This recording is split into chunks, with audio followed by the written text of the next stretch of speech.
अख्तर अंसारी, नाजिर अंसारी, आसिफ अंसारी, संजीत तुरी, कलीम अंसारी, समीर बेग,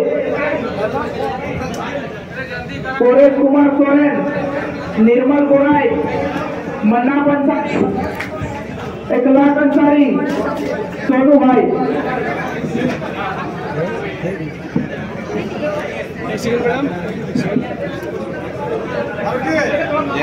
पूरे देश को बेच लेगा। देख ही रहे हैं, तेल बेचा जा रहा है, भेल बेचा जा रहा है, रेल बेचा जा रहा है, मालूम है। अगर एक लीडर में अगर व्यापारी वाला गुण होगा, पूरे देश को बेच देगा। इसीलिए हमें व्यापार से कोई आपत्ति नहीं। हम तो नौजवानों से कहते हैं आप व्यापार भी करें, क्योंकि नौजवान अगर आप रोजगार की बात नहीं करेंगे तो ये अन्याय होगा। बिल्कुल, जो भी लोग कंपटीशन की तैयारी कर रहे हैं, आप लोग तैयारी करें। बकायदा हम लोगों ने ये भी कहा हम लोग लाइब्रेरी की व्यवस्था करेंगे, वो हमारे हमेशा घोषणा में रहेगा। विधानसभा के चुनाव में भी लाइब्रेरी हमारा प्रमुख रहेगा। तो आप लोग निसंदेह जो भी नौजवान है, आप लोग कंपटीशन की तैयारी करने कीजिए, लेकिन व्यापार की ओर भी जाइए। क्योंकि डॉक्टर विकास दिव्यकीर्ति बड़ी अच्छी बात कहते हैं कि अगर आप नौकरी करते हैं तो फिर आपका आने वाला पीढ़ी शून्य से शुरुआत करेगा। यदि आप दरोगा है, आप अगर इंजीनियर है, आपका बेटा भी अगर दरोगा बनना चाहेगा तो फिर इसको शून्य से, उस ग्राउंड से शुरुआत करना पड़ेगा। लेकिन अगर आप व्यापारी बन जाते हैं, उद्यमी बन जाते हैं, तो आपका बेटा वहां से शुरू करेगा जहां तक छोड़ के जाते हैं। तो इसलिए व्यापारियों से हमारी कोई बहुत सारे लोग हमारे स्टेटमेंट को 30 सेकंड काटते हैं। जैसे हमने जमशेदपुर में कहा था कि सीओ को उठा के डोबो नदी में डुबा दो। हम आज भी कह रहे हैं, लेकिन किस सीओ को कहा हमने? वहां जो डोबो का सीओ है उसको डिबाने के लिए कहा। क्यों कहा?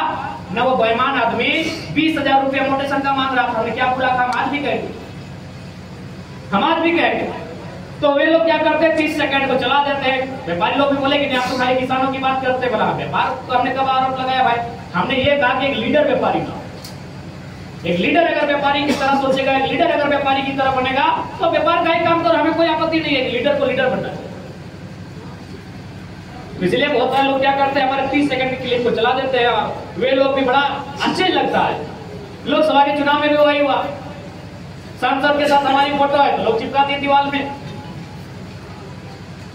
चौधरी जी के साथ हमारा फोटो कैसे नहीं रहेगा भाई? हम लोग लीडर तो आज है ना, कल हम लोग प्लेयर थे, खेलते थे, वे लोग चीफ गेस्ट बन के मिलते थे।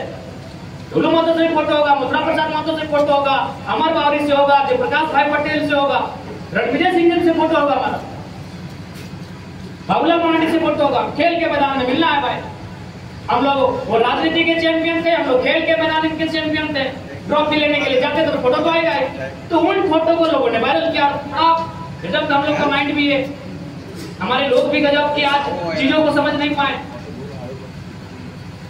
तो विधानसभा के चुनाव में उससे कई जगह गुना षड्यंत्र होंगे, इसलिए आप अपनी मेंटली को प्रिपेयर रखिएगा। और विशेषकर जो युवा मोर्चा हमारे इस गांव में होंगे, जहां नेगेटिविटी हमारे किसी भी प्रत्याशी को लेकर अगर कोई भ्रम फैलाया जाएगा, आप वहां तुरंत कोई टिप लीजिएगा।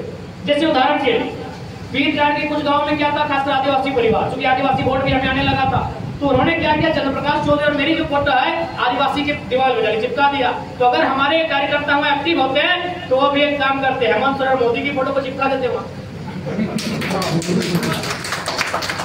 भाई हेमंत सोरेन जी और मोदी जी बैठे एक साथ, उसी फोटो को चिपका देते। लंबोदर महतो और मोहतरम महतो एक साथ बैठे थे, उसको चिपका देते। और हमको तो ये सुनने में आया है कि निरसा में जो हमारे खिलाफ चुनाव लड़ रहे थे, यानी आजसू और जेएमएम, उनके दो बड़े नेता निरसा में मिले थे और इनमें डील हुआ था कि कुछ भी हो जाए जरा महतो नहीं दिखना चाहिए। कई दोनों का तो मकसद यही है कि तुम्हारे बाद तुम्हारा बेटा, मेरे बाद मेरा बेटा, लेकिन ये आएगा तो नौकर नेता बना। यही नेता में डील हुआ था।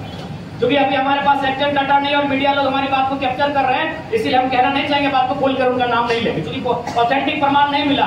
दो बड़े नेता यही निरसा की धरती में, क्योंकि टुंडी में लोग जान जाते हैं, गिरडी लोकसभा हमारा गढ़ था ना भाई, वहां पूरा जोश खरोश में थे नौजवान, तो लोग छुप के निरसा आके मीटिंग किया था कि कुछ भी हो जाए जयराम महतो को वोट नहीं जाना चाहिए। और माहौल भी था।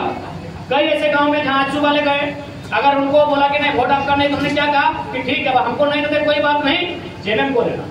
जेएमएम वालों ने कहा अगर आप हमको वोट नहीं देते कोई बात नहीं, आजसू को देना। क्यों ना, मकसद वही है, मकसद उनका वही है। मकसद मकसद उनका वही है, अपने परिवार की प्रॉपर्टी को बढ़ाना, मकसद उनका वही है। और आज एक नया सा लड़का उनके बीच में घुसा है और तमाम मुद्दों के साथ जनता को परिचय करवा रहा है।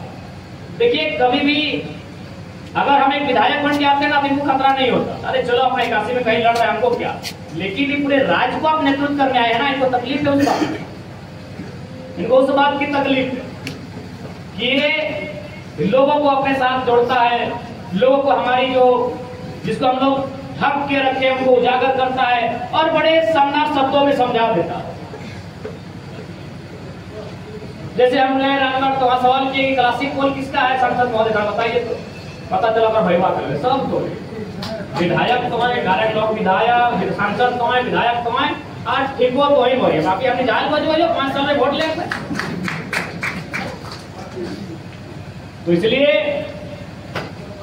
2024 का जो चुनाव होगा ये बड़ा महत्वपूर्ण चुनाव होगा, ये बड़ा निर्णायक चुनाव होगा। ये चुनाव जीत केवल जीत नहीं होगी, ये विस्थापितों को एक नया साहस देगा। वे विस्थापित जो माइसेंट डैम से, पंचायत डैम से, FCI सिंगरी से विस्थापित हुए हैं, उनको ताकत मिलेगा। हमारी जीत से उन नौजवानों को हौसला मिलेगा जो अपने जीवन का बहुमूल्य 10 साल हजारीबाग के किसी लॉज में, रांची के, धनबाद के, बोकारो के, दुमका के किसी लॉज में 10 साल बिता देते हैं। किसी के माथे का बाल आधा सफेद हो जाता है, किसी का आधा उड़ जाता है, तो किसी के आंख में चश्मा चढ़ जाता है। हमारी जीत उनकी जीत। आज हमें संघर्ष करने की आवश्यकता है। आज हमारा संघर्ष ही हमारे इस चुनाव की गाथा को लिखने का काम करेगा। और हम लोग आशा करते हैं और पूरे विश्वास के साथ हम लोग कह सकते हैं कि हम लोग जितना मेहनत करेंगे उतने सीट हमारे पक्ष में और हमारे परिणाम के लिए होगी। इसलिए आप सभी आज इस सभागार से जब जाएं तो अपने आप से ये प्रण लेकर जाएं कि आप अपना 100% विधानसभा के चुनाव तक JB कैसेस और उनके तमाम जो प्रत्याशी बन के आएंगे उस तमाम